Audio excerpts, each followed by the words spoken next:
You can have your dream job. You can have your dream life. You can have your dream physique. You can have whatever accomplishments, you can have whatever goal, you can have whatever, anything that you want realistically if you just wire your mindset correctly. So what I want to talk about here is how you wire your mind is what determines the result. Your brain is ultimately what determines where you're at now and where you're headed. Not your circumstances. Nobody cares about those. Just kidding. Circumstances just show you where you start, but your mind will take you where you want to finish, as long as you are set up for success. So, I want to get into a story here. So, I, myself, personally, have achieved a lot of things. Currently, I'm a fitness coach. But physically, for example, I do have quite a few achievements. I have been able to do 1,000 push-ups in 20 minutes before, chest to ground, which was the world record at the time I did it. So I don't have it officially, but I did it.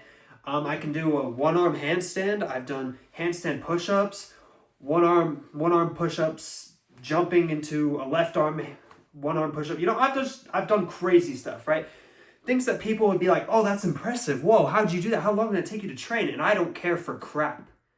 I have collected so many stupid achievements that never felt like anything. And at one point, I'd collected so many achievements, and it was awesome. I mean, for a second, that I just stopped doing it. I completely gave up on collecting achievements like that because, I mean, I thought my mind was wired so that I could keep growing and keep growing. But what happened was I was jumping,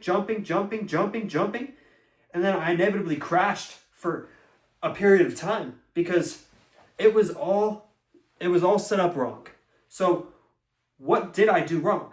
So what happened to me was I set myself up for wanting the result. I wanted the result so badly. I wanted the 1,000 push-ups. I wanted the one-arm handstand. I wanted these titles.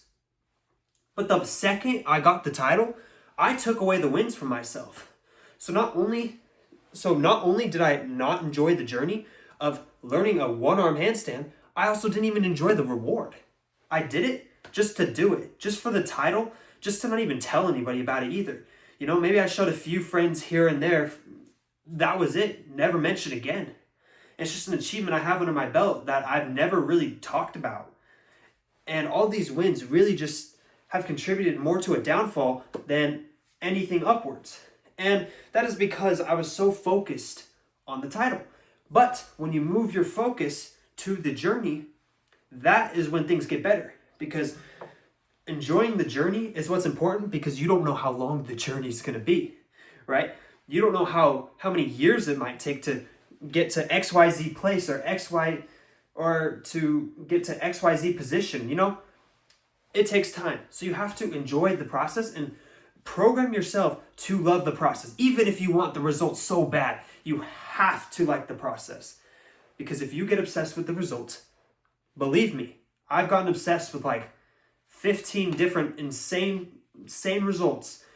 All of them ended in some sort of downfall or kind of like meaningless, purposeless kind of void, you know? It all went to nowhere.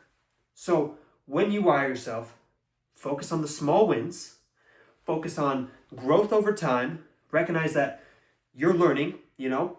And when you keep these things at the forefront of your mind, that you're just improving, you're growing, you're getting better, and you kind of detach from the result should just be a side effect from you growing as a person.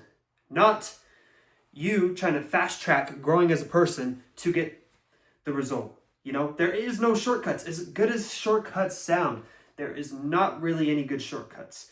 There's a few things you can do to make your success faster, but there is no shortcut to your successes. Over time, as I kept getting these rewards, the reason I'd fall off was because I'd realized that the rewards were never worth it. And I never let myself enjoy never let myself enjoy the reward, maybe even the world, right?